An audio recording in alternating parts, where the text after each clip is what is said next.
বনি ইসরায়েলের এক কাতিল ৯৯টা সিরিয়াল কিলিং করেছে। ৯৯টা হত্যা করার পরে তার মাথায় চিন্তা এসেছে, হায় রে, এতগুলা মানুষকে যে আমি মারলাম, আমার নসিবে তওবা আছে কিনা, আমাকে আল্লাহ মাফ করবে কিনা। এক রাহাবের কাছে গেল, পাদ্রির কাছে যেয়ে বলে, ও পাদ্রি, ৯৯টা হত্যা করেছে, আমাকে তুমি তওবার রাস্তা দেখাও, আমার নসিবে তওবা আছে কিনা বলো। পাদ্রি তো শুনে অবাক, কি ৯৯টা হত্যা?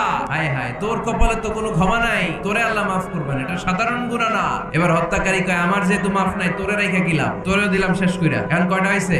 ১০০। সেঞ্চুরি করছে। সেঞ্চুরি করার পরে অন্তরে ঠিকই ভয়, হায় রে, এই যে ১০০ জন মানুষকে মারলাম, না জানি আমার সাথে আল্লাহ কি আচরণ করে। খুঁজতে আরম্ভ করলো এলাকায় কোনো আলেম আছে কিনা। এক আলেম খুঁজে পেল। আলেমের কাছে যেয়ে বলে, আলেম, তুমি আমাকে বলো আমার কপালে তওবা আছে কিনা, আল্লাহ আমারে মাফ করবে কিনা। আলেম সোজা সাপটা উত্তর দিয়েছে, তোমার পাপ যত বড়ই হোক, আল্লাহর দয়া আর ক্ষমা তার চেয়েও বড়। এই আলেমের মুখে এই ফতুয়া শুনে এই সিরিয়াল কিলার আশা